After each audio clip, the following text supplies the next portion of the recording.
totalmente diferentes a los transfronterizos. Continuemos con el de temporada. Dice, trabajador de temporada, personas cuyas actividades dependen de las condiciones de la estación propia del año o por la naturaleza del trabajo, solo se realiza durante un tiempo determinado del año. Continuamos despacito, así que nos quede grabado estos términos bien importantes. Muy bien. Trabajador consultor, asesor o técnico especializado.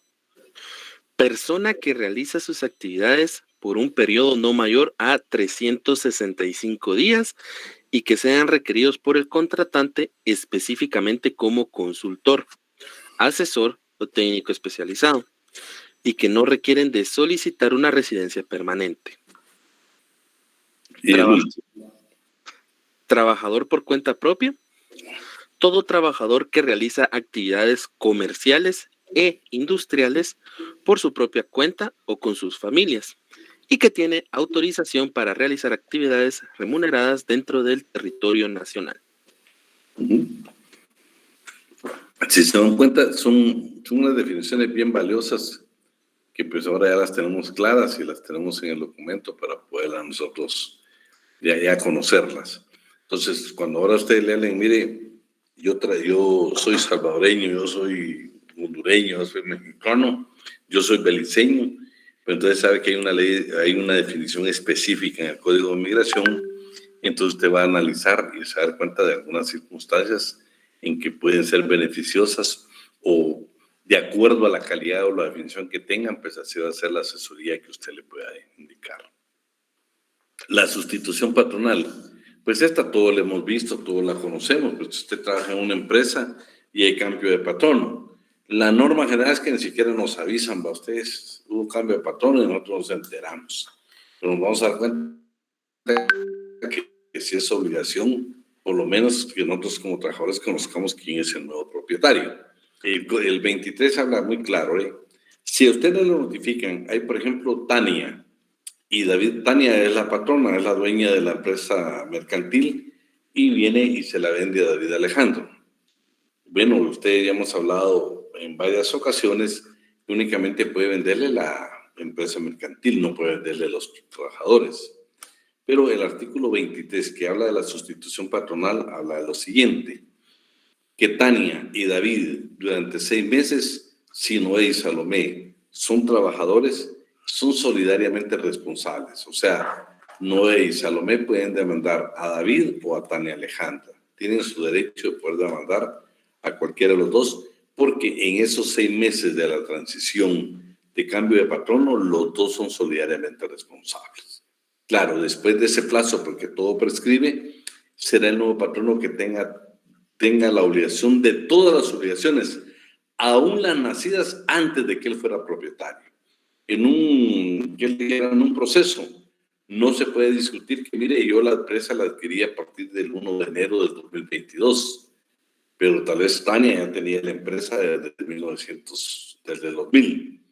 Entonces, si David le compró la empresa, entonces debía ser responsable después de esos 6 meses de toda la relación laboral del año 2000. Va a adquirir todas las obligaciones que tenía Tania para con los trabajadores. ¿Por qué? Porque los contratos de trabajo en la sustitución patronal no pueden ser afectados. En el artículo número 6, en el último párrafo, señala claramente que sí se le debe notificar al trabajador que va al cambio y él tiene que dar su consentimiento claro y expreso. Eso significa que debe ser por escrito que está de acuerdo con trabajar o está de acuerdo en la sustitución, ya sea temporal o definitiva del patrón. Él también puede tomar la decisión de indicarle al patrono anterior que él ya no desea continuar con el nuevo patrono y que por lo tanto pues, debe liquidarlo de conformidad con la ley. Pero vamos a ver para que nos quede grabado. Disculpe, una pregunta. En ese caso, si el trabajador decide que no quiere trabajar con el nuevo patrono, usted dice que se va a liquidar conforme a la ley. En ese caso, solo se le daría su bono 14, su aguinaldo y sus vacaciones porque es una renuncia, ¿no? No, ella no renuncia. Acuérdate que este es un caso muy especial que es sustitución patronal. Lo vamos a leer para que te des cuenta. Más que todo está en el 6, ¿oíste? Okay. O sea, pero no, aquí tendría derecho a prestaciones de ley hablando de la indemnización. Hay cambio patronal. O sea, ya es decisión de como trabajador si quieres continuar o no con el nuevo patrón. Pero vamos que es el artículo 23. Vamos a ver quién más nos ayuda. Si no, le damos con David. Démosle a David. Yo le ayudo. Ahí está ¿Qué le María hago, del Karen? Karen. Ok, artículo 23, Código de Trabajo. La sustitución del patrono no afecta los contratos de trabajo existentes en perjuicio del trabajador. El patrono sustituido queda solidariamente obligado con el nuevo patrono por las obligaciones derivadas de los contratos o de las disposiciones legales, nacidas antes de la fecha de la sustitución y hasta por el último de 6 meses. Concluido este plazo, la responsabilidad subsiste únicamente para el nuevo patrono por las acciones originadas de hechos u omisiones del nuevo patrono no responde en ningún caso. El patrono sustituido. Artículo 6. Lo que yo quiero decirles aquí de que se dan cuenta son solidarios 6 meses. Después de eso, pues ya le corresponde únicamente al nuevo patrono. Pero todas las acciones que él haga a partir de que si él asumió a partir del 1 de enero, por ejemplo, todo lo que él haga, que hayan transcurrido los 6 meses. Después de esos 6 meses, el patrono sustituido no tiene ninguna obligación con los trabajadores ni con la empresa. Ya le corresponde al nuevo patrono asumir la totalidad de compromisos. Léete todo el 6 y nos vamos a detener en el último párrafo. Karen, Vanessa. Sí, artículo 6, Código de Trabajo. Solo mediante resolución de autoridad competente basada en la ley dictada por motivo de orden público o de interés nacional podrá limitarse a una persona su derecho al trabajo. Como consecuencia, ninguno podrá impedir a otro que se dedique a la profesión o actividad lícita que le plazca. No se entenderá limitada la libertad de trabajo cuando las autoridades o los particulares actúen en uso de los derechos o en cumplimiento de las obligaciones que prescriben las leyes. Los patronos no pueden ceder. Espérate, Karen, Vanessa. Vean, en el segundo párrafo del artículo 6, quiero que me anoten. Alguien tal vez me hace buscar artículo 56 del Código Penal, numeral 3. Artículo 56, numeral 3. Artículo 56, numeral 3 del Código Penal. Y vamos a ver ahorita, Karen, me haces favor de verme 18, tercer párrafo, artículo del Código de Trabajo.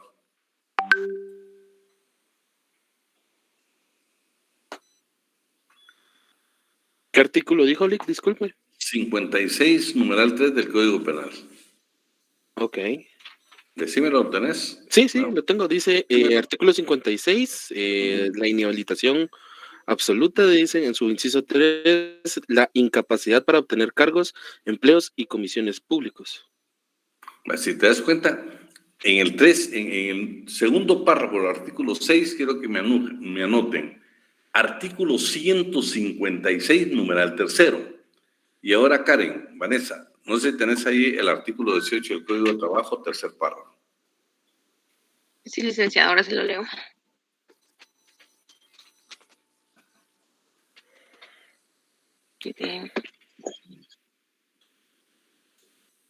Artículo 18, tercer párrafo, dice: la exclusividad para la prestación de los servicios o ejecución de una obra no es característica esencial de los contratos de trabajo, salvo el caso de incompatibilidad entre dos o más relaciones laborales, y solo puede exigirse cuando así se haya convenido expresamente en el acto de la celebración del contrato. Bueno, esos dos artículos me los ponen ahí en su código a la par o una llamada del segundo párrafo del 6. ¿Por qué? El primero es por sentencia judicial donde nosotros estamos limitados a ejercer un cargo público. Con lo que Vanessa le dio lectura. Está hablando del derecho de exclusividad. Vean, por ejemplo, Noé Darío Flores trabajó para una empresa, pero esa empresa, el trabajo de Noé iba a ser que iba a manejar secretos de fabricación comerciales, industriales de la empresa. Entonces la empresa lo obliga a firmar un contrato, en el contrato de trabajo lo obliga a firmar la exclusividad. Eso significa que Noé Darío no puede trabajar con la competencia de esta empresa. ¿Por qué? Porque hay ciertos secretos que David los va a conocer y no es lícito que en la actividad mercantil él los pueda divulgar a la contraparte o la empresa que es antagónica para la que elabora y por lo tanto de esa exclusividad. Normalmente ponen que David no puede trabajar para determinada empresa por los secretos, ya sea de fabricación, industriales o comerciales, que va a conocer de la empresa para que va a elaborar. Entonces ponemos esos dos artículos ahí. Una sería la exclusividad. La exclusividad, o sea, la exclusividad quiere decir que Karen va a trabajar para Noé y ella promete que no va a trabajar con la competencia, por eso esa cláusula de exclusividad en el contrato de trabajo. Me lo ponen en el segundo párrafo del artículo 6. 156, numeral 3 del Código Penal y artículo 18, tercer párrafo del Código de Trabajo. Ahora veamos esto por la pregunta que nos hizo David Alejandro. Karen Vanessa. Los patronos no pueden ceder o enajenar los derechos que tengan en virtud de un contrato o relación de trabajo, ni proporcionar a otros patronos trabajadores que hubieran contratado para sí, sin el consentimiento claro y expreso de dichos trabajadores, en cuyo caso la sustitución temporal o definitiva del patrono no puede afectar los contratos de trabajo en perjuicio de estos. No queda comprendida en esta prohibición la enajenación que el patrono haga de la empresa respectiva. La empresa la puede vender normalmente, pero David, por la pregunta que me hiciste, me da lo que dice al principio. O sea, los trabajadores, estamos claros, no los puede vender, que no son objeto, no son esclavos. Pero mira lo que dice. Dice, ni proporcionar a otros patronos trabajadores que hubieran. Ya. O sea, si Salomé era la que la dueña de la empresa, ella los contrató para sí. O sea, no te los puede proporcionar, tú que diste la empresa, dice, sin el consentimiento claro y expreso de por escrito. Entonces, si estás en la empresa y tú tienes trabajadores, tenés que preguntarle a los trabajadores si dan su consentimiento claro. Sí fue sí leímos el 56, ¿va? El 56 del Código Penal, numeral 3. Ahí estamos. Ahí están, bueno. Entonces, mira, Alejandro, lo que dice aquí. Oíme, pues, ni proporcionar a otros patronos trabajadores que hubiera contratado para sí. O sea, si Salomé es la dueña de la empresa y ella la va a vender, ella los contrató. Claro, la única salvedad es que dice, si en un caso no das tu consentimiento claro y por escrito, no puedes trabajar para la empresa. Sencillamente no quieres laborar para el nuevo patrón. ¿Qué obligación tiene ahí Salomé, que es la propietaria? Tiene la obligación de pagarte tu indemnización y tus prestaciones de conformidad con la ley. ¿Sí? No únicamente las irrenunciables, no, porque no es que esté renunciando. Se dio una sustitución patronal, que nunca se te olvide el último párrafo del artículo 6. Ahí habla claro que debe ser consentimiento claro y expreso que quieres trabajar para el nuevo patrón. De lo contrario, tenés el derecho a retirarte y el patrono que vendió la empresa tiene la obligación de pagarte tu indemnización y las prestaciones que te corresponden de conformidad con la ley. Entonces me metieron Goldlick porque a mí me hicieron esa. Ah, ¿no quieres trabajar con? No, ok, renuncia. No te digo, ya tenés el 23 y el 6, que de aquí en adelante no volverá a haber un engaño para tu persona. Ni los que están a tu alrededor, ni los que te consulten. Gracias, Nick. Mira, y con estas bases legales, uno se siente muy fortalecido, hombre, muy fortalecido. Bueno, hoy vamos a ver qué es un contrato individual de trabajo. Hablar de contrato individual de trabajo, primero vamos a ver sus antecedentes, sus teorías y su definición. Claro, cuando hablamos de antecedentes, pues nos vamos a Mario López Larrabe, en Breve Historia del Sindicalismo Guatemalteco, donde vamos a encontrar que exactamente fue una pregunta de examen, donde dice que el Código Civil regulaba las relaciones laborales como contrato de locación de servicios en el decreto gubernativo 176 del 8 de marzo de 1877. Para buscar la naturaleza jurídica del contrato de trabajo, vamos a encontrar dos teorías. la contractualista y la anticontractualista. Y esta anticontractualista tiene 4 teorías adicionales que son de la institución, del contrato realidad, del acto condición y de la relación de trabajo. De la institución, porque desde que tú ingresas a una empresa, estás admitiendo todas las leyes, la legislación y todas las obligaciones que vas a tener con la empresa. Desde el momento que ingresas, independientemente, dice que ¿para qué necesitas contratos si todo mundo te tenés que sujetar? Por ejemplo, si fuera una empresa que ya esté estipulado que vas a trabajar los días domingos y que tu día de descanso va a ser el día lunes, martes o miércoles, ya sabes esa condición. Con esa condición vas a ir a trabajar. No puedes discutir después que no estabas advertido precisamente de esa parte que la empresa la tiene dentro de su política laboral.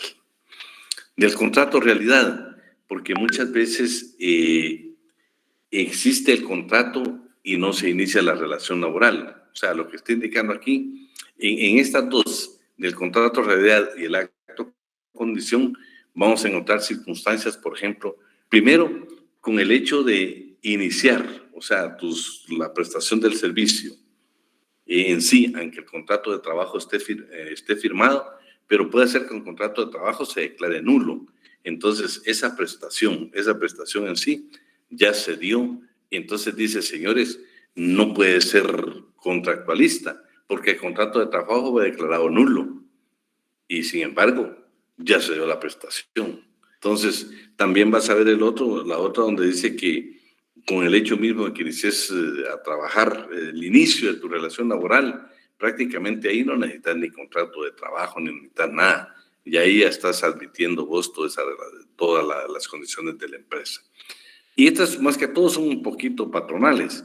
Y por último, la relación de trabajo, que inclusive en nuestro código lo recoge, donde dice de que, te acuerdas que ya leímos el artículo 30, de que la plena prueba en un contrato, una relación laboral en un contrato de trabajo es la relación laboral. Si el patrono no elabora el contrato, no indica todas las garantías mínimas que otorga el Código de Trabajo, se va a entender que todo lo que indique en un proceso el trabajador, todas esas aseveraciones del trabajador se van a tener como ciertas. Pero las vamos a ver para que las podamos entender muy bien. Entonces, comenzamos con la contractualista. Las teorías contractualistas se basan en la posición del derecho laboral, que consideran que el contrato de trabajo celebrado libremente es un contrato celebrado libremente por las partes. El error de ellos es de que ellos consideran de que es un contrato como un contrato en materia civil o en materia mercantil, lo cual es totalmente diferente. Por eso dice, no hay que confundir la formación del contrato con las obligaciones de este. O sea, elaborar un contrato de trabajo en cualquier materia, por supuesto, no las puedes confundir con las obligaciones. Y en materia laboral son totalmente diferentes. Vos puedes tener las formalidades de un contrato de trabajo, pero las obligaciones son diferentes. Entonces, la crítica que se le hace, no se discute que en la celebración del contrato de trabajo hay un acuerdo de voluntades, por supuesto. El trabajador hizo la oferta y bueno, tú aceptaste la oferta, ingresaste estos documentos y al final hay un acuerdo de voluntades porque dicen, bueno, Sebastián Rodas sí cumple con los requisitos que requiere la empresa y pues va a ser admitido, va a ser evaluado y posteriormente, después de haber aprobado todos los requisitos establecidos por la empresa, pues va a ser parte de la empresa y va a comenzar a trabajar. Hubo un acuerdo de voluntades. Lo que no existió realmente fue un contrato de ninguna otra materia, más que un contrato en materia laboral. ¿Por qué? Acuérdate que está sujeto a las garantías, a los derechos mínimos de los trabajadores. No puede haber hay un acuerdo de voluntades, de decir voy a ingresar a trabajar, estos son los requisitos, y el otro, uno hace la oferta y el otro admite la oferta. Y después de admitir la oferta, pues te tiene que aceptar también la persona. Lo que sí no se puede admitir es de que diga que este contrato de trabajo tiene que ver con cualquier otro tipo de contrato, donde hay autonomía de la voluntad. Un arrendamiento que si vos querés, pues decir yo le cobro 100, 200, 300, 1000, es lo que vos le puedes cobrar, lo que vos le querés cobrar al inquilino. Va a ser una discusión, si querés, un acuerdo de voluntades. Pero en materia laboral, por ejemplo, no puedes ofrecer menos del salario mínimo, ¿sí? No puedes ofrecer más de las horas ordinarias que establece cada una de las jornadas de trabajo. Entonces, el Estado sí te limita en cuanto al ejercicio de la autonomía, en cuanto a celebrar un contrato de trabajo. Licenciado, que me interrumpa, una pregunta. Y en este caso, las empresas que vienen y hacen un contrato donde dice que el salario va a ser de 2.500 quetzales, por ejemplo, y lo demás va a ser bonificaciones, y en las bonificaciones... No se puede. El salario mínimo en Guatemala está establecido. Por eso, si leemos el 28, leamos el artículo 28, por la pregunta que hizo David.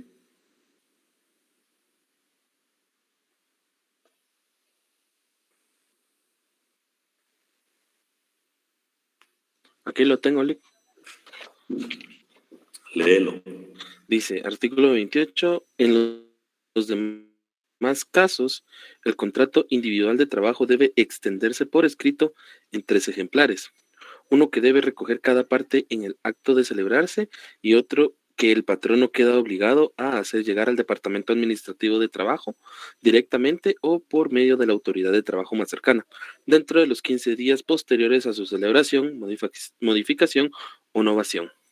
Bueno, primero tener la obligación de enviar esa copia en 15 días. La dirección, ya quedamos que no es el Departamento Administrativo de Trabajo. Aprovechando que Alejandro le dio lectura, por favor, todos corrigen ahí donde dice Departamento Administrativo de Trabajo y agregan Dirección General de Trabajo. Dirección General de Trabajo. ¿Qué sucede, David, cuando llega a la Dirección General de Trabajo? Ahí van a analizar el documento, el contrato de trabajo, y si no llenan los requisitos, te los van a regresar.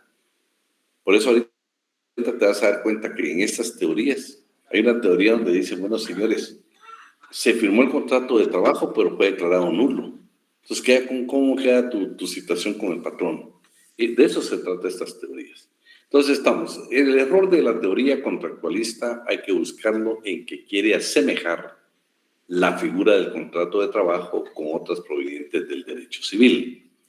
En vez de convencerse que el contrato de trabajo tiene sus propios caracteres, elementos, existencia propia, que hace imposible confundirlo con otros contratos por similar estructura externa que tuviera.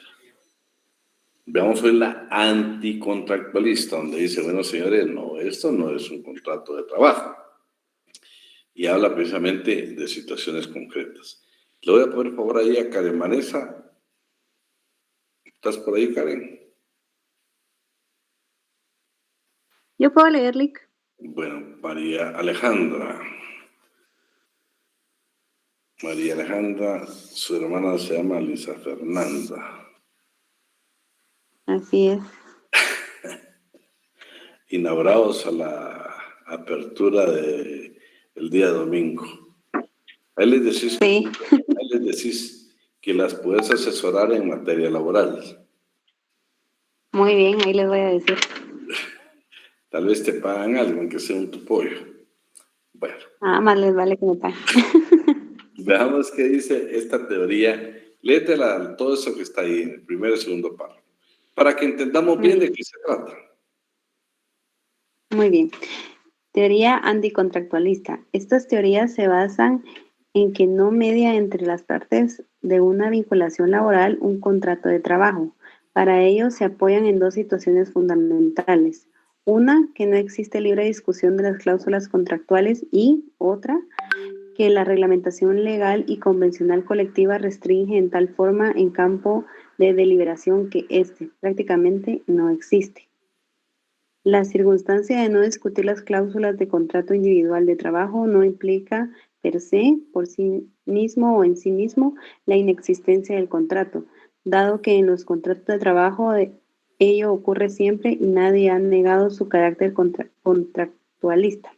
La voluntad se refleja en la aceptación y el ofrecimiento. En el campo laboral, esa actividad se exterioriza.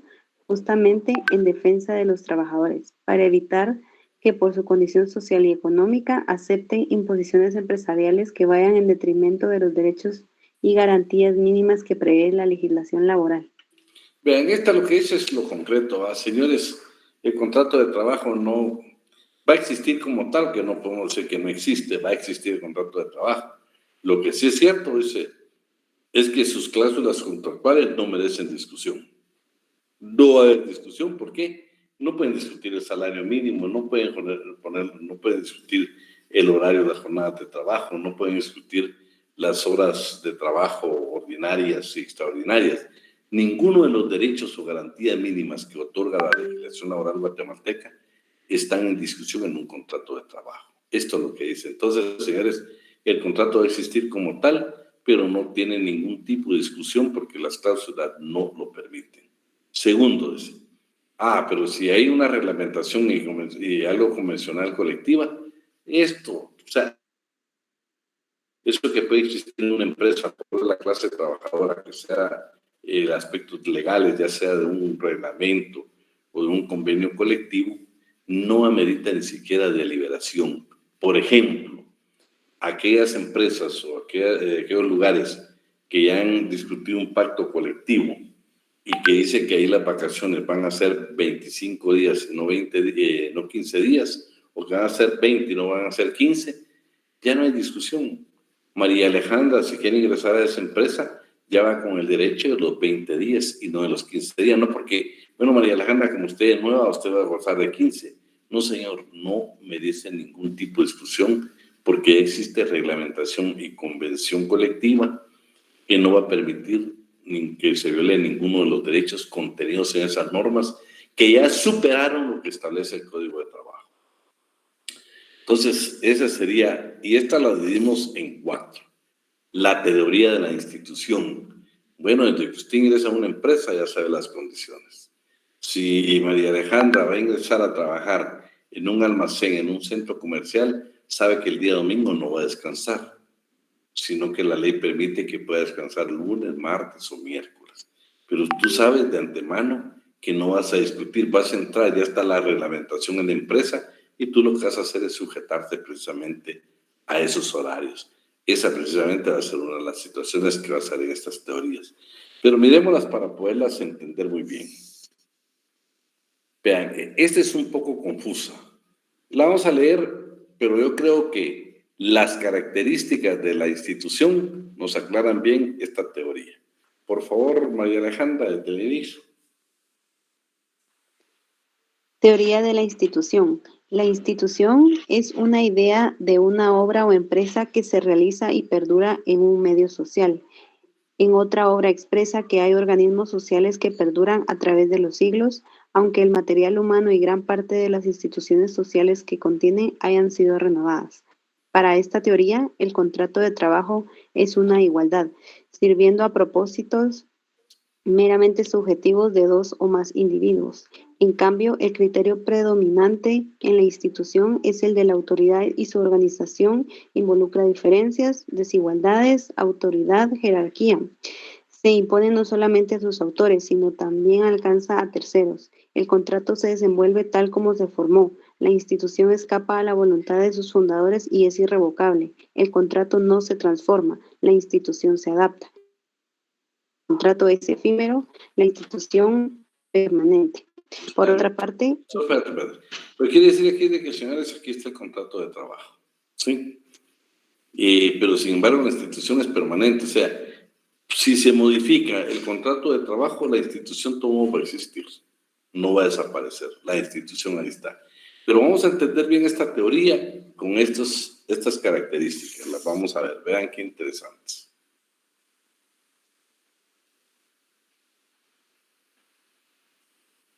Por otra parte, se señalan las características de esta escuela a las siguientes. A. La empresa es considerada como una sociedad profesional a la que pertenecen los trabajadores, los cuales están sometidos a la ley de esta sociedad como ciudadanos y lo están a las leyes del Estado, ya que son miembros de la comunidad en cuya vida participan. B. prescinde completamente de la figura del contrato, considerando la relación de trabajo con vida autónoma y caracteres determinados, que se manifiestan en el momento de la incorporación. D. Descansa no en la idea discutida de protección al trabajador, sino en la tutela de la institución empresarial, procurando que alcance los fines que persigue, tanto en su aspecto técnico y económico como para cumplir con el deber de servicio a la economía nacional y a la patria. D. Trata de sustituir, no solucionar, la lucha de clase por una supuesta unidad subordinada al fin del Estado. E. La idea y el fin que la sostiene es totalmente político, careciendo por completo de contenido social.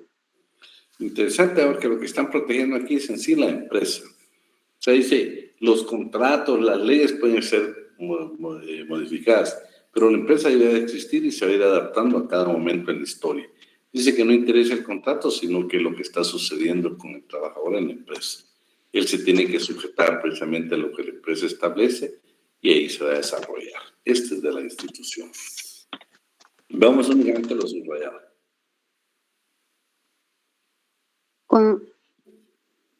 Conexo con el tema cuando se considera que la empresa no es solamente capital en procura de mayores lucros, sino que desempeña la función social de crear riquezas, aumentar empleos, perfeccionar técnicas, elevar el producto nacional, distribuir rentas, atraer divisas, ampliar mercados, promover asistencia social, teniendo la posibilidad de perdurar indefinidamente y de modo independiente de las ideas concretas de sus titulares.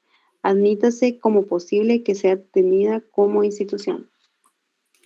Dice, con este criterio las relaciones entre patrono y trabajador dejan de tener el carácter contractual, dado que la acción de cada uno converge en la realización de un común ideal. O sea, vamos a proteger, patrono y trabajador pueden irse, pueden venir, la empresa, la institución ahí va a existir. Entonces lo que vamos a buscar es el bien común, un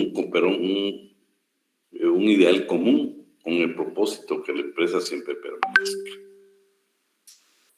Dice, veamos por qué la critican. Alejandra. Empiezo donde dice la institución. Lo que está ahí, lo que está ahorita en pantalla. Bodenheimer ha criticado esta teoría y ha señalado que el intento que tienen sus defensores de sustituir el contrato por el estatus es una recaída en la filosofía del poder. La institución debe ser una estructura autoritaria y jerárquica en la cual no queda espacio para los derechos individuales.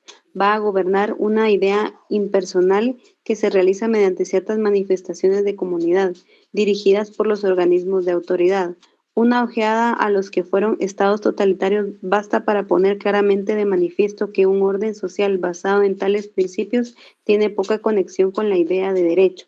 Hay que tener en cuenta que un orden colectivista que niega todos los derechos individuales puede únicamente basarse en el poder, no en el derecho.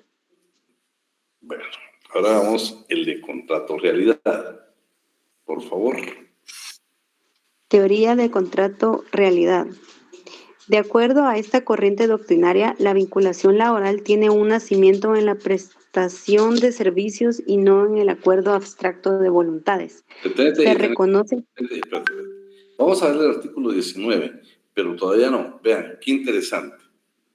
Esta teoría del contrato realidad dice que lo que importa es el nacimiento de la prestación de servicios y no un documento, no un contrato de trabajo, porque al final dice que es abstracto, porque no hay acuerdo de voluntades. Lo más interesante en el contrato, que la teoría del contrato de realidad, es precisamente que la vinculación laboral tiene su nacimiento en la prestación del servicio. Por favor, el segundo párrafo. Se reconoce que existe en la prestación del trabajo un acuerdo de voluntades, aún apenas presumido, tanto de una como de otra parte, pero que en caso de un contrato nulo, las consecuencias que se pueden producir escapan al marco de la contractualidad. Sí, lo que pasa es que dice que firmamos el contrato de trabajo, pero se declaró nulo. David Alejandro le dio el 28. Imagínate que venga la Dirección General de Trabajo y diga que se violentaron normas y dice que ese contrato debe ser nulo y que debe elaborar otro. Sin embargo, ya la relación, la prestación del servicio ya se está dando. Entonces, dice, el acuerdo de voluntades al final no existe. Lo que existe es el contrato de realidad de que estamos prestando el servicio. Si querés, miremos la crítica que se le hace. Para algunos críticos, esta teoría no tiene asidero. En primer lugar, reconoce la existencia de un acuerdo de voluntades, aunque se sostenga que apenas presumido, y en segundo lugar, hace nacer la naturaleza jurídica por uno de los efectos, que puede o no darse y que además es exponencial, el contrato nulo.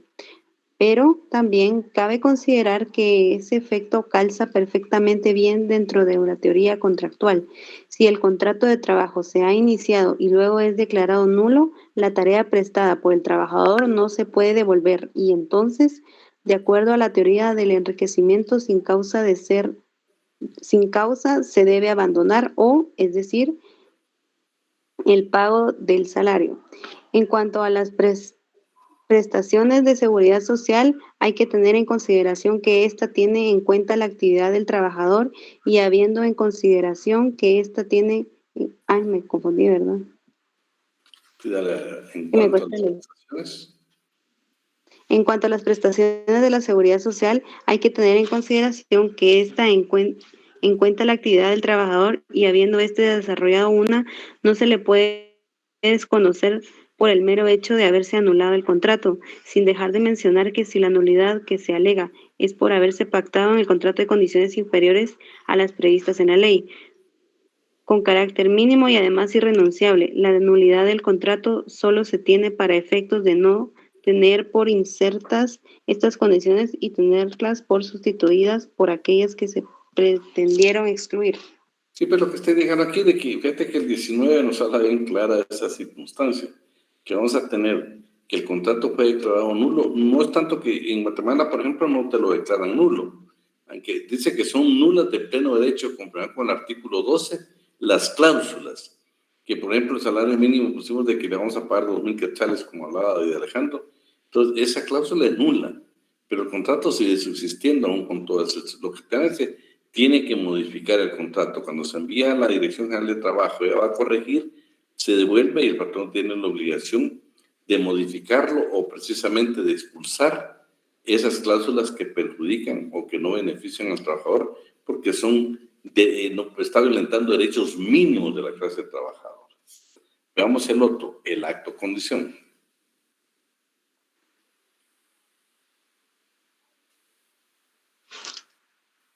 Teoría del acto condición.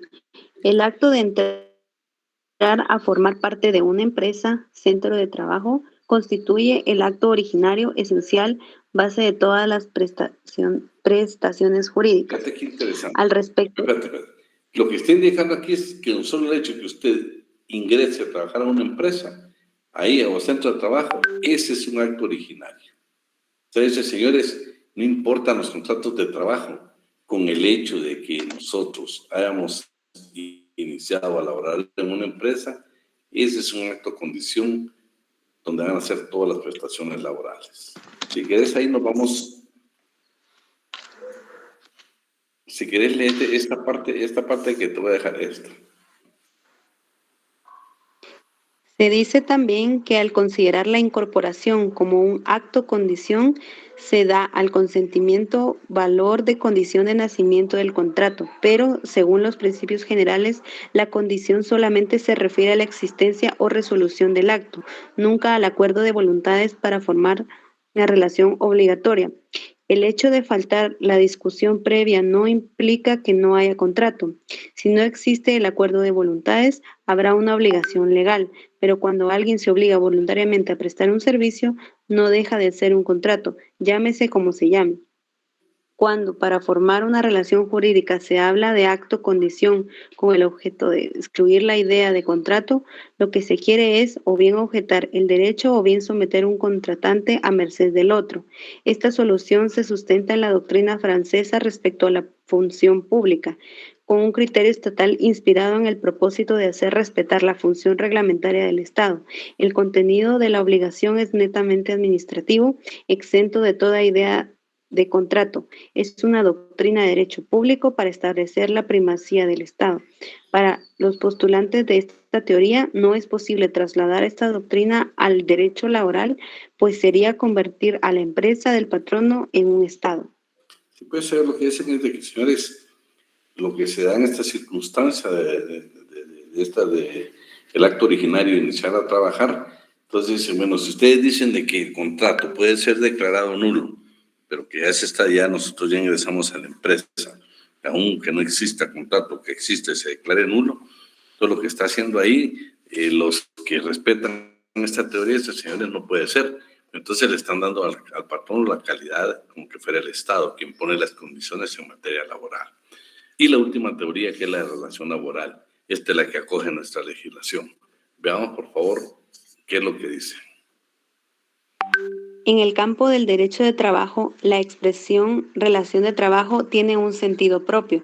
No siempre la estipulación del contrato de trabajo coincide con el de la prestación del trabajo, puesto que puede producirse el caso de un contrato por el cual el trabajador se obliga a prestar sus servicios solamente a partir de una determinada fecha futura.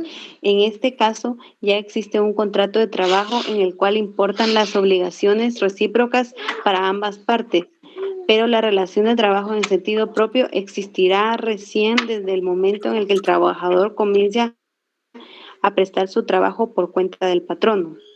Esta teoría es la mayor acepción que ha tenido y la que más lucha en contra de la concepción contractualista. El concepto de la empresa como comunidad domina desde el tiempo de la doctrina alemana. Se ha determinado particulares alteraciones en la estructura del contrato de trabajo, sea poniendo todo el acento sobre una organización de relación y más precisamente sobre la inserción en la empresa de las situaciones de las cuales derivan los recíprocos derechos y deberes del trabajador y del dador del trabajo. No sé si hasta ahí o leo un poquito más. Atendeme a Viena porque te está ahí platicando. No obstante, Sí. los pros y los contras de esta teoría, nuestro derecho laboral la recoge como regla general o típica, que permite perfeccionar el contrato de trabajo. Y para eso le voy a pedir favor a Karen Vanessa. Tu código, Karen, nos vamos al artículo 19. Interesante el 19, ustedes, interesante. Vean. Muy bien. Espérate, antes de que leer lectura. Fíjate que aquí se dan las circunstancias. Firmamos el contrato de trabajo, pero nunca iniciamos la relación laboral. ¿Qué pasa? El 19 nos da la solución. Dice que entonces nos vamos a demandar, ya sea patrono o trabajador, el que cumplió puede demandar a la otra parte a través de daños y perjuicios. Deben de aplicarse los principios del derecho civil, que te estoy hablando, por ejemplo, la definición, que te creo, como la manera de cuantificar los daños y los perjuicios. Pero lo interesante es que no nos está mandando al derecho común, solo de acuerdo a los principios. Nos está mandando que esto lo va a resolver un juez de trabajo y previsión social. Pero leámoslo para que, por favor, le ponen mucha atención al artículo 19. Artículo 19. Para que el contrato individual de trabajo exista y se perfeccione, basta con que se inicie la relación de trabajo, que es el hecho mismo de la prestación de los servicios o de la ejecución de la obra en las condiciones que determina el artículo precedente. Siempre que se celebre un contrato individual. Vean lo que dice. ¿Cómo se perfecciona un contrato de trabajo? Vean las circunstancias que hay acá. Vean, quiero que leamos la primera parte.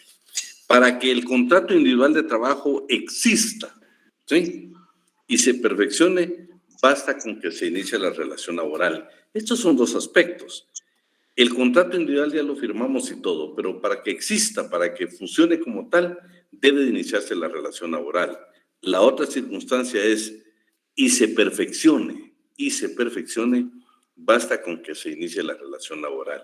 Qué interesante. En una parte es para que exista y en la otra es para que se perfeccione.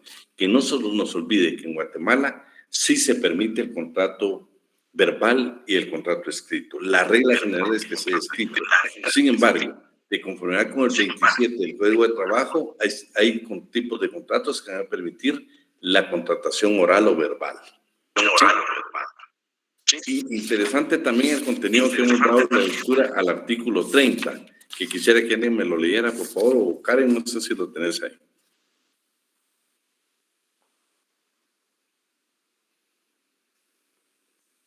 Artículo 30. Artículo 30, ok. Voy. Artículo 30. La prueba plena del contrato escrito solo puede hacerse con el documento respectivo. La falta de este o la omisión de alguno de sus requisitos se debe imputar siempre al patrono y si a requerimiento de las autoridades de trabajo no lo exhibe. Deben presumirse, salvo prueba en contrario, ciertas las estipulaciones de trabajo afirmadas por el trabajador. El contrato verbal se puede... Espérate. El contrato verbal... ¿No? Okay. Sí. Sí, ok. El contrato verbal se puede probar por los medios generales de prueba y, al efecto, pueden ser testigos los trabajadores al servicio de un mismo patrón. Bueno, pero que no se les olvide que también son dos circunstancias. La primera está hablando de la obligación que tiene el patrono de celebrar el contrato de trabajo y no lo hace. Entonces, todas las estipulaciones que afirme el trabajador se van a tener como ciertas. Y que no se les olvide, si no elaboró el contrato o no llenó los requisitos, siempre va a ser imputable al patrono. No lo dice Avidán Ortiz, lo dice el artículo 30, que eso me lo tiene bien subrayado. La otra circunstancia es el contrato verbal. Bueno, entonces nos vamos al 27. ¿En qué casos puede ser verbal? Mira qué interesante, vámonos al 27, porque me interesa que usted analice algo del 27. El contrato individual de trabajo puede ser, no debe, puede ser verbal cuando se refiere a, y ahí nos da. Pero vea qué interesante, el último párrafo. En todos estos casos el patrono queda obligado a suministrar al trabajador en el momento en que se celebre el contrato, estamos hablando del contrato verbal, una tarjeta, una constancia de inicio de la relación laboral y dos, el salario estipulado y el vencimiento de cada periodo de pago, el número de días o jornadas trabajadas o el de las tareas o obras realizadas. Se dan cuenta que en las dos circunstancias, en aquella tiene la obligación de hacerlo por escrito, si no es imputable a él la falta del contrato de trabajo. Dos, si va a ser verbal, que es el segundo párrafo del 30, aplicamos el 27, y el 27 lo que nos está indicando es de que a pesar que es verbal, el último párrafo dice que debe extenderse una tarjeta o una constancia. Entonces, si se dan cuenta, en los dos casos hay obligaciones, aunque sea verbal, hay obligaciones del patrono de conformidad con el último párrafo del artículo 27. ¿Cuál es mi propósito? El día de mañana ustedes van a ser asesores de empresa y entonces, por favor, que no se les olvide que la elaboración del contrato debe ser obligatoria.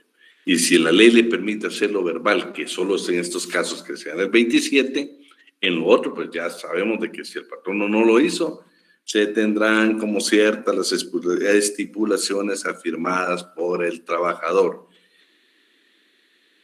Pero si 27, entonces usted dice, no, debemos de tener esa constancia o esa tarjeta que establece el último párrafo del 27. Bueno, regresemos, Karen, al 19.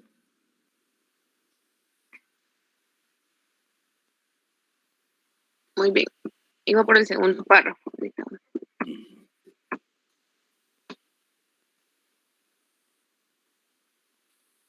Siempre que se celebre un contrato individual de trabajo y alguna de las partes incumpla sus términos antes que se inicie la relación de trabajo, el caso se debe resolver de acuerdo con los principios civiles que obligan al que ha incumplido a pagar los daños de otra parte. Pero el juicio respectivo es de competencia de los tribunales de trabajo y prevención social, los que deben aplicar sus propios procedimientos. Toda prestación de servicios o ejecución de obra que se realice con las características que especifica el artículo precedente debe regirse necesariamente en sus diversas fases y consecuencias por las leyes y principios jurídicos relativos al trabajo. Es entendido que el patrono puede consentir que las leyes y principios de trabajo se apliquen desde la celebración del contrato individual de trabajo, aunque no se haya iniciado la relación de trabajo. Bueno, entonces quiero que no nos vamos a confundir. En el segundo párrafo habla de principios civiles, ¿sí? Y en el segundo párrafo habla de los principios jurídicos relativos al trabajo. ¿Por qué nos vamos a confundir? Porque vean lo que dice en el segundo párrafo. De acuerdo a los principios civiles que obligan al que ha incumplido en pagar daños y perjuicios. Solo en eso. Luego, en todos los procedimientos, en todo el procedimiento, en el análisis que debe hacer, debe aplicarse toda la legislación laboral, incluyendo los principios del derecho del trabajo. Entonces ya estaríamos con eso, que es sumamente interesante. Acuérdense que estamos hablando que posiblemente no exista contrato de trabajo, que el contrato de trabajo no cumplió con los requisitos que establece la ley, que al enviarlo a la Dirección General de Trabajo lo rechace e indique que debe elaborarse uno nuevo. Todo modo se perfeccionó con la relación laboral. Aunque hay que hacer esas modificaciones, ya está perfeccionado con haber iniciado la relación laboral. Vamos a oír la definición. Ya la definición ha variado de conformidad con dos aspectos. Uno es la ley el convenio 175, que es relativo al trabajo parcial y también en cuanto al trabajador marino mercante. Aquí ya hay modificaciones del artículo 18. Veamos qué dice el artículo 18. María Alejandra.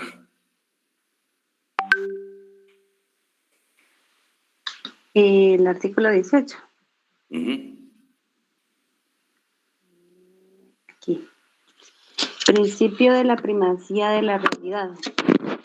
Contrato individual de trabajo, sea cual fuere su denominación, es el vínculo económico jurídico mediante el que una empresa, trabajador, queda obligado a prestar a otra, patrono, sus servicios personales o a ejecutarle una obra personalmente bajo la dependencia continuada y dirección inmediata o delegada de esta última, a cambio de una retribución de cualquier clase o forma.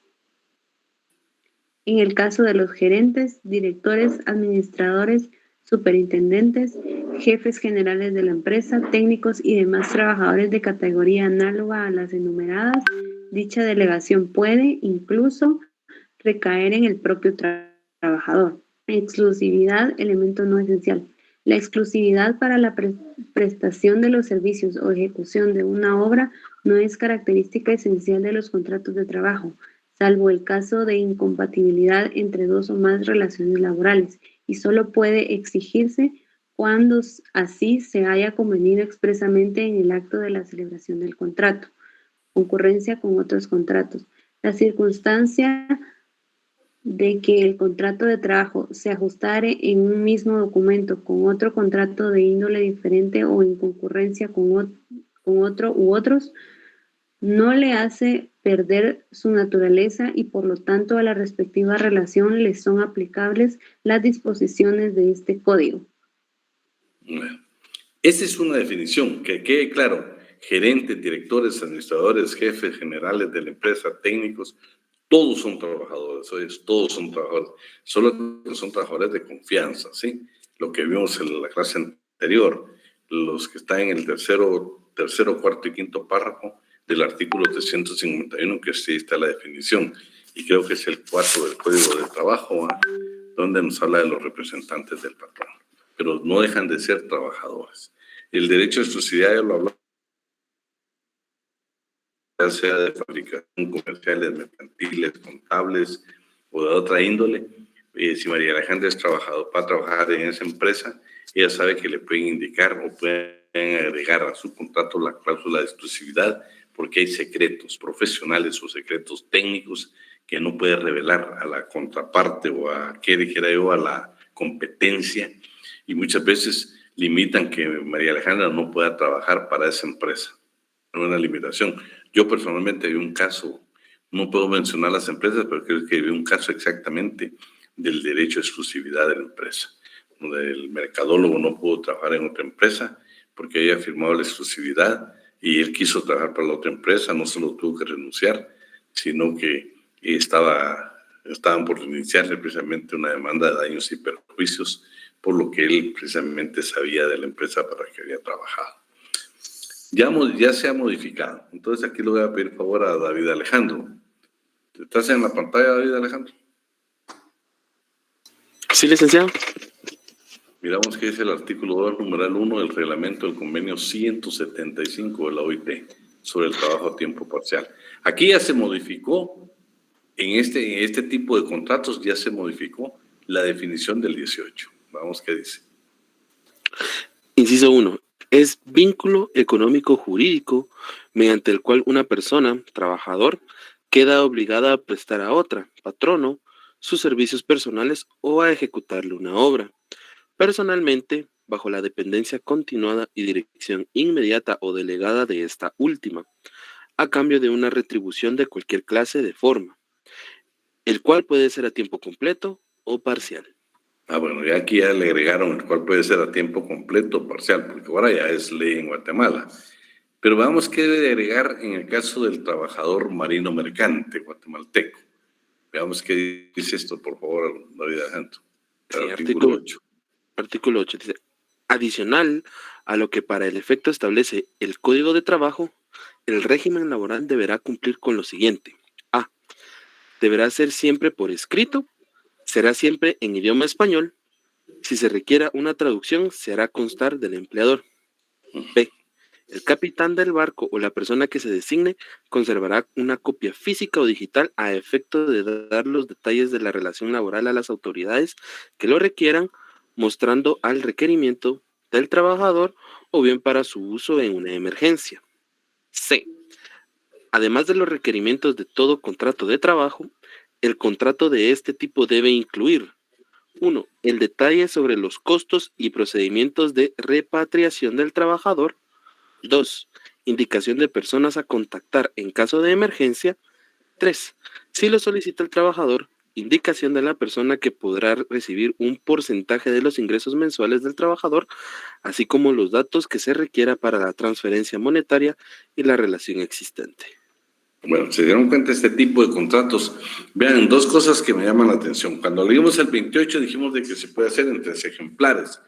Sin embargo, el artículo 34, como estaba inicialmente, fue modificado por esta ley, que estaba que se debería leer en 4 ejemplares porque uno debería quedarse en el consulado guatemalteco en el extranjero.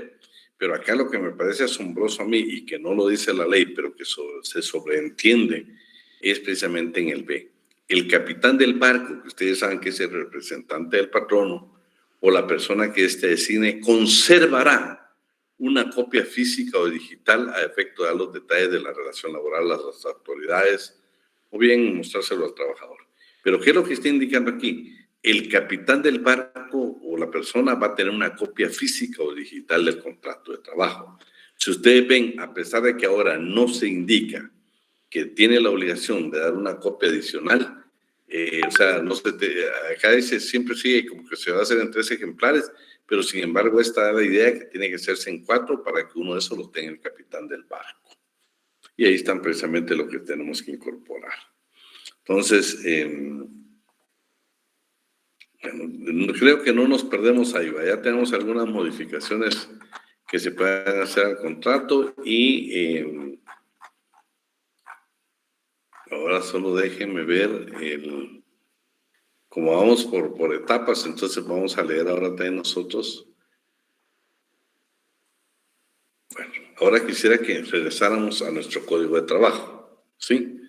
Y el código de trabajo hemos leído hasta el artículo número 6. Nos toca leer el artículo número 7. Para eso le voy a pedir favor a Noé Darío, ¿estás por ahí? Sí, licenciado. ¿Tenés tu código? Que te puedas leer el artículo 7. Está bien. Artículo 7. Se prohíbe en las zonas de trabajo la venta o introducción de bebidas o drogas embriagantes o estupefacientes, las lides de gallos, los juegos de azar y el ejercicio de prostitución. Es entendido que esta prohibición se limita a un radio de 3 kilómetros alrededor de cada centro de trabajo establecido fuera de las poblaciones, ya que en cuanto a estas últimas rigen las disposiciones de las leyes y reglamentos respectivos. Bueno, ¿a qué queremos llegar con esto? Son dos circunstancias las que se dan ahí. Primero dice de que si el centro de trabajo está fuera de la población, ¿qué dice? En una zona, en un radio de 3 kilómetros, no pueden haber bares, ¿sí? No pueden haber, de las provisiones que señalan en esta zona, no pueden haber. Pero en la práctica ustedes ven que sí se da. De hecho, pues ya fuera de las poblaciones han crecido tanto las poblaciones que pues estos lugares de trabajo, estos centros de trabajo casi los absorbe el área urbana. Lo interesante aquí es de que sí está legislado. Y la segunda es de que, supóngase que está bien, pues, no estamos dentro del área urbana. Aquí lo que dice es que deben haber reglamentos, en todo caso municipales, para evitar, por ejemplo, el expendio de bebidas alcohólicas. ¿Qué opinan ustedes? ¿La universidad es un centro de trabajo? Sí, lo es. Por supuesto. Bueno, sí. Claro que es un centro de trabajo, ¿sí? ¿Y qué creen ustedes? ¿Habrá algún centro de bebidas alcohólicas demasiado cerca? No lo sé, Lick, no me acuerdo. A 10 metros. Sí. Fíjate vos, todavía ese no me acuerdo. Casi no decían. ¿Saben a qué me quiero referir? Por supuesto, yo le estoy hablando de derecho laboral, hoy no estoy dando una opinión por qué existen o por qué no existen. No, lo que yo le quiero decir es de que cuando esta norma fue creada, yo siempre les he dicho a ustedes, vayamos al momento histórico de la creación de la norma. Decime, Erwin. Bueno, Chelik, mucho gusto. Es que yo tenía una consulta ahí con los contratos de trabajo. Es que la San Carlos, pues por los reglones presupuestarios, tiene diferentes formas de contratación. En algunos casos, pues se les paga todas las prestaciones, pero es un contrato cada 6 meses, pero tiene todas las prestaciones de ley. Igual les dan a los trabajadores carnet, pues más que todo pasa con los catedráticos que no están ahí indefinido, ¿verdad? Entonces, en el caso de que ya lleven 5 o 7 años trabajando de la misma forma que cada 6 meses esperan la renovación de contrato, en dado caso, en alguna ocasión ya no le quieran renovar el contrato, ¿qué pasa en esa situación? Hombre, te voy a hablar de la facultad concretamente. Lo que ha pasado en la facultad es de que cada profesor que después de determinado tiempo tiene, dentro de la legislación universitaria, no sé si has leído, que te habla que después de 2 años que estés laborando en la empresa con el sistema de que me estás hablando, a que te van contratando y todo, claro, dice, una vez haya presupuesto, y en el caso del otro personal administrativo, puede solicitar que la plaza se quede indefinido. En el caso de los profesores, no solo de la facultad, sino de todas las facultades, lo que han hecho es precisamente acudir en materia laboral a un juzgado de trabajo y previsión social, y al final, hasta el día de hoy, sabes de que se ha dado la reinstalación. El problema complejo que se da es de que la universidad debe crear una política laboral al respecto. ¿Sabes por qué? Porque suponete que, vamos a ver, Mercedes del Carmen, ¿sí? Trabajó por tiempo interino, trabajó así por cada 6 meses, porque acuérdate que en primer lugar los cursos son diferentes, ¿va? Por eso es el tipo de contratación. El renglón es diferente y todo lo demás. Pero Mercedes trabajó, pongamos, 5 años. Ella viene, ya no le contratan y bueno, Mercedes viene y hace su reclamo a donde corresponde y bueno, al final ordenan la reinstalación, pero la vienen ordenando 2, 3, 4, 5 años después de que ella presentó su denuncia, su reclamo, perdón. Y resulta que Edgar Rolando tiene, y en ese tiempo que ella no estuvo, contrataron a Edwin Rolando. Y el problema serio que tiene es en relación a presupuesto. Imagínate el día que ordenen la reinstalación de Mercedes del Carmen, tendrían que despedirte. Pero tú ya tienes 4 años y todo lo que tú vas a hacer es acudir también al órgano jurisdiccional para que te puedan contratar en esa plaza que ya tuviste determinado tiempo. Entonces, yo creo que la Corte de Constitucionalidad, donde han llegado la mayoría de casos, al final va a tener que resolver esa circunstancia, porque si no, ya te imaginas lo afectado que se puede ver el presupuesto de la universidad. Porque no puede ser que después terminen ordenando la instalación de Mercedes y de Erwin al mismo puesto. Entonces, ahí yo creo que ahorita, pues, en la última elección de decano, te recuerdas que una de las propuestas es precisamente que ya se puedan hacer los concursos de oposición, que es sumamente complicadísimo, es complicadísimo. Yo les digo complicado porque ni siquiera, bueno, a lo mejor no voy a meter ese tema, pero es sumamente complicado. Yo creo que ahorita, no sé si te has dado cuenta que la facultad, creo que vamos por 100 titulares, yo creo que somos menos de 100. Entonces, eso va a estar sumamente complicando este tipo de contratación que estás hablando. Pero quiero regresar a la parte de las bebidas. ¿Saben por qué es importante esto?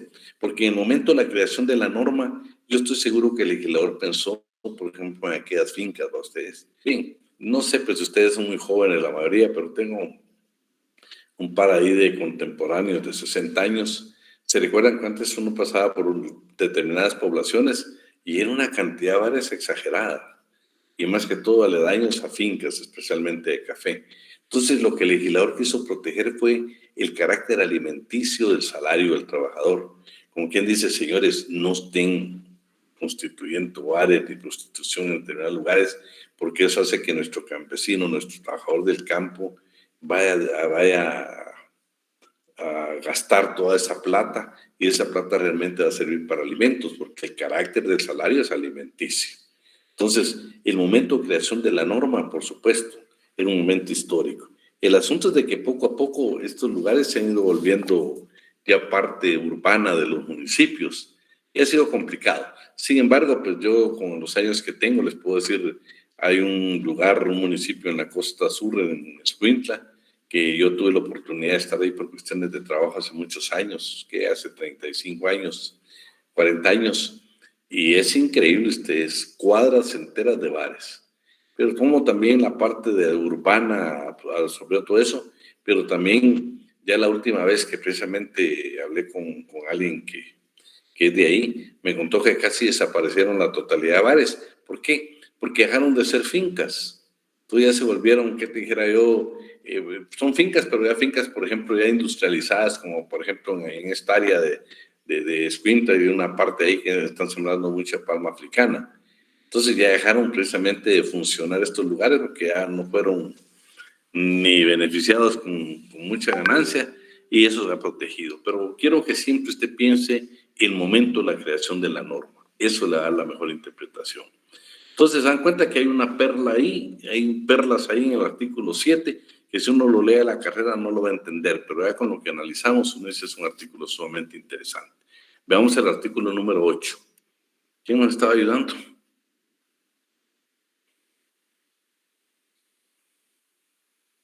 Si quiere lo leo, Yoli. Por favor, María Alejandra. Libertad de comercio, artículo 8. Es libre el ejercicio del comercio en las zonas de trabajo y no puede cobrarse suma alguna por tal ejercicio. Queda a salvo los impuestos, tasas y árbitros establecidos legalmente. No obstante, lo dispuesto en el párrafo anterior, se puede limitar o regular dicha libertad, si a juicio de las autoridades competentes, su ejercicio irrestricto perjudica el normal desempeño de las labores, los intereses de los trabajadores o los de la colectividad. Bueno, eso ya es, pero estamos hablando de un comercio lícito. Primero, que es libre, pues, de que usted pueda iniciar un comercio. Sin embargo, por disposición de las autoridades, si hay un tipo de perjuicio a los intereses de los trabajadores o bien de la colectividad, puede limitarse ese derecho. Vamos al número 9. El número 9 ya lo hemos leído, pero esto es interesante porque aún ahorita que ustedes ven en cuanto a los derechos de los extranjeros o de los guatemaltecos en el extranjero, el decreto que recientemente fue publicado, creo que fue ayer o hoy, uno de los 2 días, fue publicado, y ahí pues habla de que definitivamente todos los contratos de los guatemaltecos tienen que ser en español, Veamos qué dice el artículo número 9. Prohibición, uso idiomas extranjeros. Artículo 9. Se prohíbe el uso de idiomas extranjeros en las órdenes, instrucciones, avisos o disposiciones que se den a los trabajadores. Los cargos de quienes dirijan o vigilen en forma inmediata la ejecución de las labores deben ser desempeñados por personas que hablen el idioma español. Pero si el trabajo se realiza en una región donde esté extendido el uso entre los trabajadores de algún dialecto indígena, dichas personas deben hablar también ese dialecto. Eso lo cambiamos a dialecto, ahora son idiomas, ¿va? Ya ustedes saben que hay una ley específica de idiomas en Guatemala y lo que está indicando aquí diría que usted sea asesor de una empresa.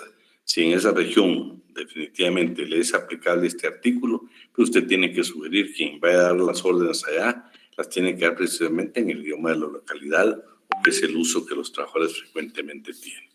Esto se da mucho en las fincas, hoy en las fincas. Yo creo que ahí todavía hay muchos idiomas que... No sé si escucharon una noticia que hace 15, 20 días, donde un trabajador guatemalteco, de estos que movilizan internamente de fincas a fincas, lo abandonaron en el área del Progreso Jutiapa. Sí, creo que fue Jutiapa, no sé, bueno, fue Progreso, no sé si fue Guastatoya o Jutiapa. Y ahí precisamente cuando lo estaban a él entrevistando, pues él no hablaba el idioma español, sino que hablaba el idioma de acuerdo a su región. Entonces digo, qué importante es que dé las órdenes, las dé precisamente en el idioma de ellos, porque si no, va a ser sumamente, no la van a poder entender.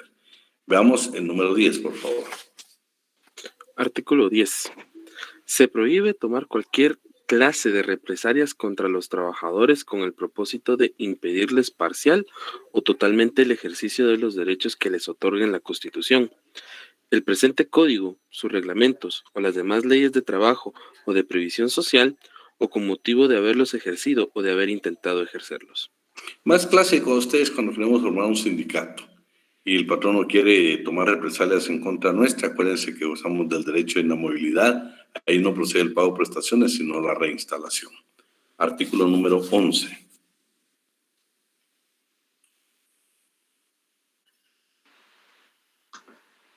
Exención de los impuestos, principio de gratitud.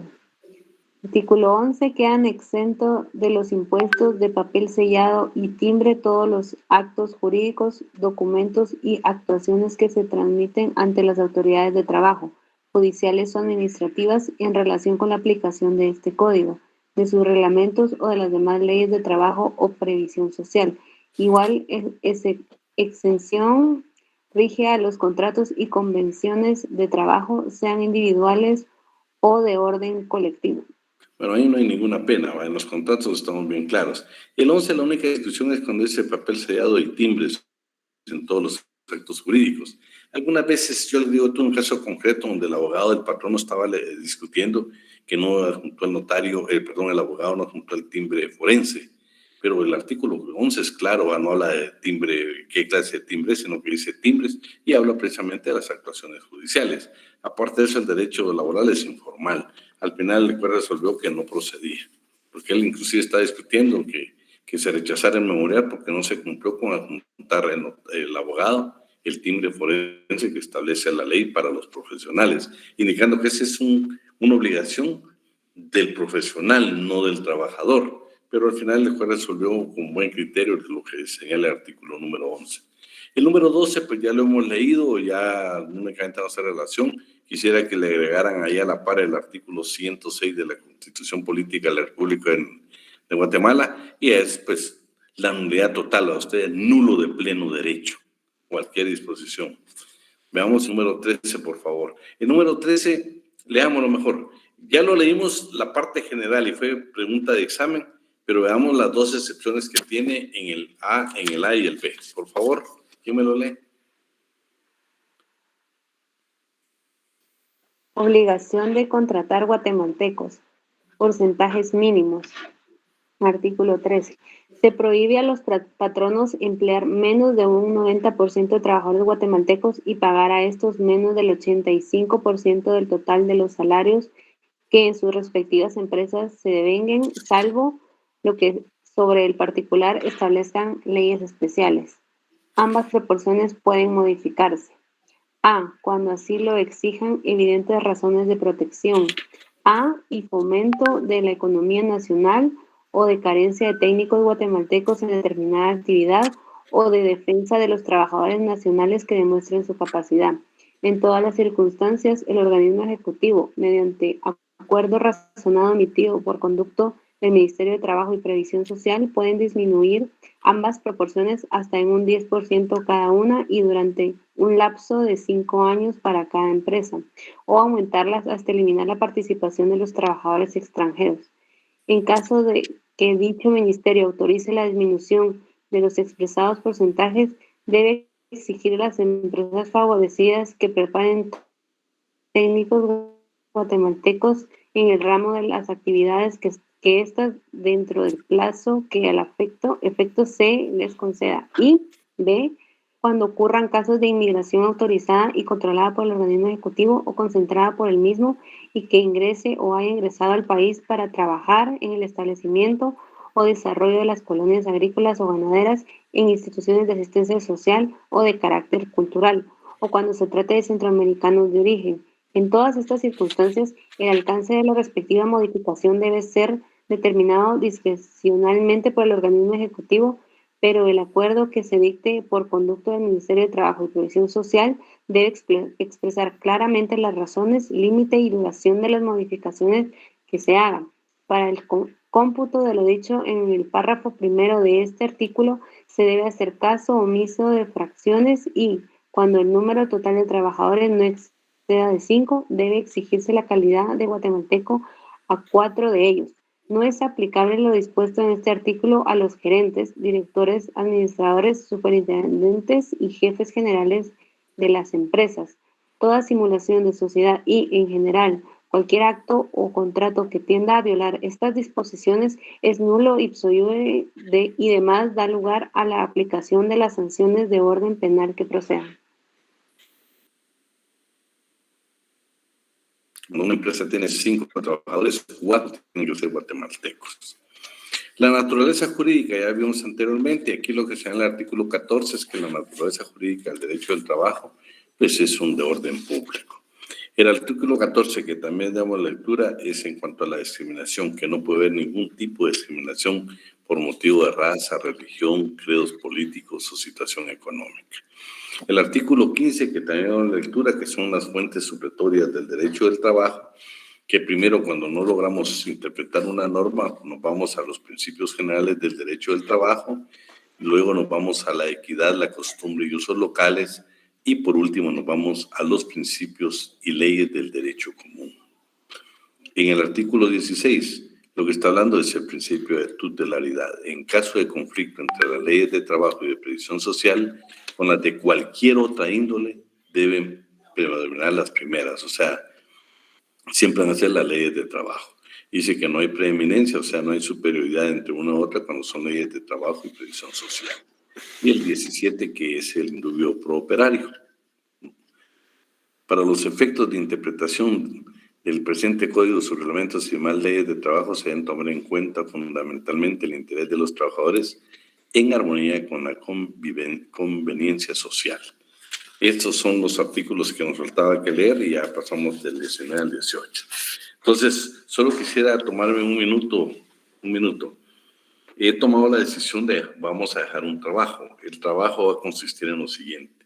Yo le voy a proporcionar a usted de 10 a 20 sentencias de la Corte de Constitucionalidad. Usted las va a analizar especialmente en la parte de los considerandos y ese análisis que usted me haga me lo va a enviar precisamente a la parte de Classroom. Yo le voy a indicar todo ese procedimiento. Eso va a costar, estoy pensando, posiblemente 5 o 10 puntos, pero la totalidad del trabajo puede costar 20 o 30 puntos y tiene que exponer. La manera de exponer va a ser la siguiente. Yo, por ejemplo, el día de hoy, que yo decido quién expone. Y yo voy a hablar, por ejemplo, ahorita ya presentaron el trabajo, ahorita le voy a decir Edwin Rolando Cano Olivas. Quiero que me expliques la sentencia o que me digas más o menos tu análisis de la sentencia número tal y tal y tal. Si Edwin Rolando Cano no está en clase, entonces definitivamente pierde los 5 o 10 puntos que va a costar la exposición. Igual lo voy a hacer con David Alejandro, con Mercedes del Carmen, Rolando, todos los que yo, o sea, me voy a ingresar donde están todos ustedes, y si usted no viene o no me contesta, pues quedamos claros que pierde el punteo de exposición. Va a ser selectivo, porque no es imposible que pasemos todos, solo tengo que ser selectivo. Si a usted yo nunca lo llamé, pues mi obligación va a ser de anotarle los 20 o los 10 puntos que va a haber el trabajo de investigación. Estamos con eso. Yo el día lunes, primeramente hoy, ya les tengo los temas. Van a ser 10 o 20 sentencias de la Corte de Constitucionalidad, porque me interesa que usted tenga base legal para muchas cosas. Así es que por el tiempo, pasen una buena noche y si Dios nos lo permite, nos vemos el día lunes. Y una consulta, ¿usted va a conformar grupos? No van a haber grupos, lo van a hacer de manera individual, ¿oíste? Lo único que sí voy a hacer es que voy a preguntar, así como les dije, selectivamente. Ok, gracias, Lick. Feliz noche. Bueno, te quedas. Feliz noche, Lick. Bueno, te quedas. Feliz noche. Feliz noche, Lick. Adiós, te quedas. Feliz noche. Gracias, te Feliz quedas. noche, Lick. Sí, Lick. Gracias, adiós.